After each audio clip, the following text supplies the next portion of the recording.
네, 문제 9번 풀겠습니다. 가로 x는 x보다 작은 숫자 중에서 가장 큰 정수고,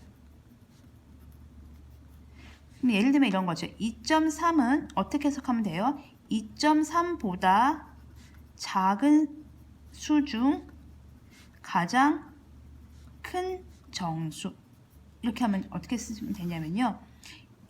여기 3인데요. 2.3은 어디에 존재하죠? 즉 여기 존재하죠. 이게 여기가 2.3인데요. 그것보다 작아야 돼요. 이것보다 작아야 돼요. 작은 정수 중에서 가장 큰 정수니까 그렇죠. 2가 되는 거겠죠. 그래서 2 이렇게 쓰시면 돼요. 그냥 버리면 되겠네요. 소수 첫째 자리에서 버렸다고 생각하셔도 괜찮습니다. y는요. y보다 큰 수 중 가장 작은 정수. 이게 말이 어려운데요. 좀 생각하시면 돼요. 여기 설명에 써있죠. 2.3에 이렇게 하면 2.3보다 큰 숫자 중에서 그 중에 가장 작은 정수, 가장 먼저 나오는 정수를 찾으면 되는 거죠. 해보겠습니다. 여기가 2가 있고 3이 있어요. 그럼 2.3은 여기쯤 있겠네요. 그것보다 큰 숫자 중에서 가장 먼저 등장하는 거 3이죠. 올렸다고 표현하시면 되겠어요. 소수 첫째 자리에서 올렸다 이렇게 생각하시면 되겠네요. 해보겠습니다. 그러면 여기까지가 문제 해석이었고요. 2 곱하기 마이너스 2.1 마이너스 8.8 마이너스 3 곱하기 2.2 더하기 마이너스 0.5. 그럼 하나씩 풀어볼까요? 마이너스 2.1부터 해보겠습니다. 그러면 마이너스 3, 마이너스 2가 있겠네요. 그럼 마이너스 2.1은 여기 있는 거죠. 마이너스 이 표시는 작은 숫자 중에서 가장 큰 숫자니까 네. 그래서 마이너스 2.1은 마이너스 3이 되겠네요.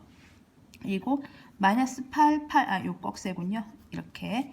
그러면 이거는 여기가 마이너스 9, 마이너스 8, 마이너스 7 이렇게 써주겠습니다. 그럼 마이너스 8.8은 여기 있는 거거든요. 그것보다 큰 숫자 중에서 가장 큰 수니까 그렇죠.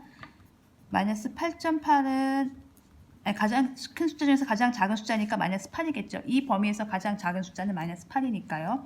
그 다음에 2.2 가겠습니다. 2.2는 2하고 3이 있겠네요. 그럼 2.2는 여기 있을 테니까요. 2.2보다 이거는 작은 숫자 중에서 가장 큰 거니까 2가 되겠네요. 그래서 2.2는 2라고 써주시면 되고요. 마이너스 0.5 가겠습니다. 그러면은 0하고 마이너스 1 사이에 있는 게 마이너스 0.5잖아요. 마이너스 0.5보다 큰 수 중에서 가장 작은 수니까 0이 되겠네요. 그래서 마이너스, 이 표시에 마이너스 0.5는 0 이렇게 써주겠습니다. 그러면 주어진 식이 어떻게 바뀌냐면요. 2 곱하기 마이너스 2.1은 아까 마이너스 3이었습니다. 그리고 마이너스 8.8은 마이너스 8이었네요. 그리고 마이너스 3 곱하기 2.2는 2였고요. 더하기 마이너스 0.5는 0이었습니다. 계산을 해주시면 마이너스 6, 여기 플러스 8, 여기 마이너스 6 되니까요. 답은 마이너스 4 이렇게 체크해 주시면 되겠습니다.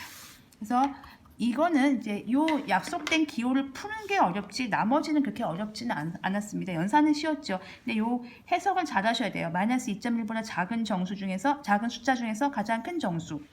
마이너스 8.8보다 큰 수 중에서 가장 작은 정수. 그러니까 이렇게 가다 보면 정수가 되게 많이 나올 거 아니에요. 그 중에 가장 작은 정수. 그러니까 가다가 제일 처음에 만나는 정수. 이쪽으로 가다가 제일 처음에 만나는 정수.